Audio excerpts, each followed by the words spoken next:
Alors, aujourd'hui, on va se pencher sur une polémique qui a pas mal secoué le monde de koh. Ah oui, cette histoire du fameux coup de bluff historique. C'est ça.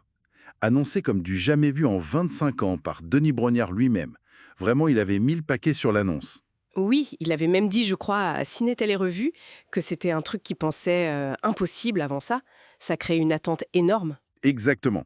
Et on va analyser ça en se basant surtout sur un article qui rapporte la réaction, disons, assez vive de Jérémy Raffin.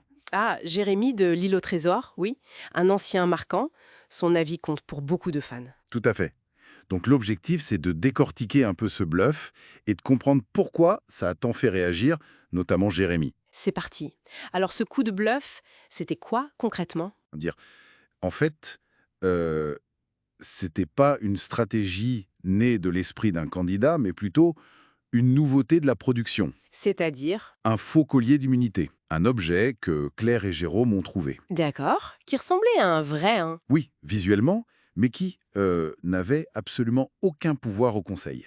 Zéro. Ah d'accord. Et donc Claire et Jérôme, ils le savaient ça. Eux seuls, oui. Et c'est là que leur stratégie entre en jeu. Mhm. Ils ont décidé de bluffer, quoi. Exactement. Ils ont fait croire à tout le monde qu'ils étaient protégés par ce collier. Malin de leur part, il faut le reconnaître. Jouer avec les cartes qu'on leur donne. Très malin. Et ça a payé. Ils ont évité l'élimination à 2 reprises grâce à ça. 2 conseils. Ah oui, c'est énorme. Carrément, ça leur a ouvert les portes de l'épreuve d'orientation. Donc stratégiquement, pour eux, c'était un coup de maître. Oui, on imagine leur satisfaction. Mais bon, j'imagine aussi la tête des autres quand ils ont compris. Voilà. Et c'est là que ça coince pour certains. Quand on a su que le collier était une invention de la prod, sans valeur réelle dans les règles habituelles. C'est là que Jérémy Raffin est monté au créneau, c'est ça? Directement. Sur Instagram, il n'y est pas allé de main morte. Il s'est dit absolument dégoûté. Ah oui, j'ai vu ça, il a utilisé des mots très forts. Débile en femme. C'est ça. Pour lui, c'était même le truc le plus nul en 24 saisons. Une charge assez violente contre la production. Clairement. Et il argumente, non? Qu'est-ce qu'il reproche exactement? Son argument principal, c'est que ça enlève toute la valeur au futur collier des futures saisons. Ça c'est intéressant. L'idée que si on introduit des faux, comment croire au vrai après? Ça touche à la confiance dans les mécanismes du jeu. C'est tout à fait ça. Il pense que ça dénature l'essence de koh. Et il trouvait aussi l'élimination de Céline, probablement liée à ça, injuste. Ce qui est notable, c'est qu'il ne critique pas les joueurs, Claire et Jérôme. Non, au contraire. Il dit explicitement qu'ils ont très bien joué le coup.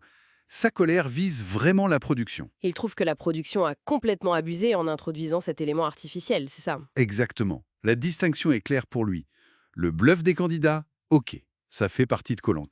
Mais l'outil, le faux collier fourni par la prod, là, ça ne passe pas. Il aurait préféré quoi alors? Il suggère qu'une règle claire, annoncée en début de saison par exemple, disant que certains colliers pourraient être faux, aurait été plus honnête, plus transparente. D'accord, je vois. Ça aurait mis tout le monde sur un pied d'égalité face à cette possibilité. Voilà.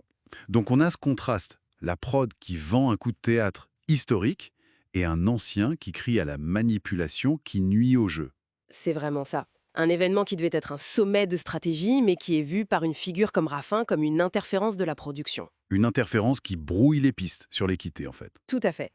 Le jeu des candidats est salué, mais l'initiative de la prod est contestée parce qu'elle touche aux fondamentaux.